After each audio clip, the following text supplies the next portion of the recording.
Halo, perkenalkan nama saya Enggarini Duneng Tias, biasa dipanggil Ega. Saya di Prodi Akuntansi Universitas Kanjuruhan Malang dengan NPM 20040402004. Dan kembali lagi video ini dibuat untuk melengkapi tugas dari mata kuliah Pendidikan Kewarganegaraan, yaitu tentang mereview kembali materi yang sudah disampaikan. Dan di materi kedua ini saya mereview tentang identitas nasional.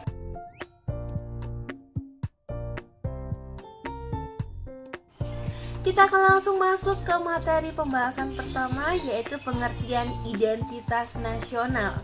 Kira-kira apa sih yang dimaksud identitas itu? Apakah setiap kita mempunyai identitas yang berbeda? Pastinya jawabannya adalah iya, setiap kita mempunyai identitas yang berbeda, dan itu dapat dikenali dari KTP kita, dari kartu mahasiswa, ataupun dari SIM yang kita punya.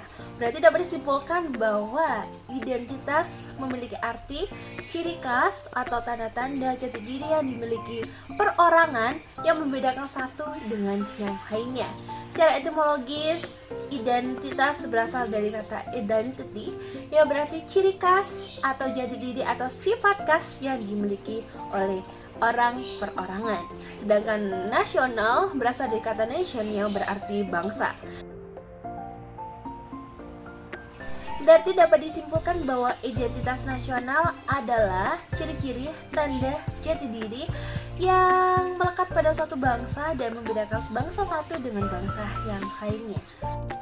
Secara konteks pendidikan kewarganegaraan, identitas nasional lebih dekat artinya dengan jati diri, yakni ciri-ciri, karakteristik, perasaan, atau keyakinan tentang kebangsaan yang membedakan bangsa Indonesia dengan bangsa yang lain.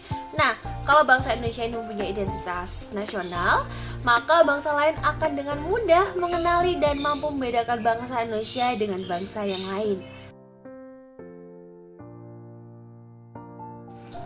Dan apa sih fungsi dari identitas nasional? Kok semua bangsa, semua negara harus mempunyai identitas nasional? Jawabannya adalah satu, fungsi identitas nasional adalah sebagai jati diri bangsa. Yang kedua, identitas nasional sebagai alat interaksi. Yang ketiga, yaitu identitas nasional berfungsi sebagai pembeda bangsa satu dengan bangsa yang lain. Kemudian yang keempat, fungsi dari identitas nasional adalah alat pemersatu bangsa, dan juga yang kelima, identitas nasional adalah sebagai landasan negara. Setelah mengetahui pengertian dari identitas nasional, kemudian fungsi-fungsinya, yuk kita lihat apa sih identitas nasional dari bangsa kita tercinta, yaitu bangsa Indonesia ini. Kita akan mengidentifikasi ciri bangsa Indonesia dengan negara lain. Yang bisa kita lihat, yang pertama adalah dari bendera Indonesia, yaitu merah putih. Yang kedua yaitu dari bahasa negara, yaitu bahasa Indonesia. Yang ketiga yaitu dari lambang negara, yaitu Garuda Pancasila.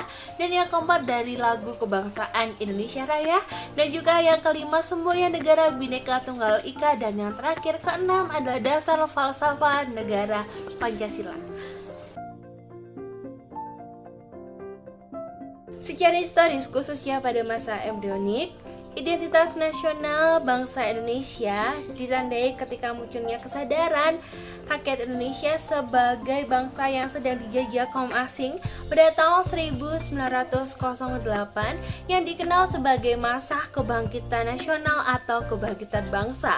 Rakyat Indonesia mulai sadar akan jati dirinya sebagai manusia yang tidak wajar karena dalam kondisi terjajah.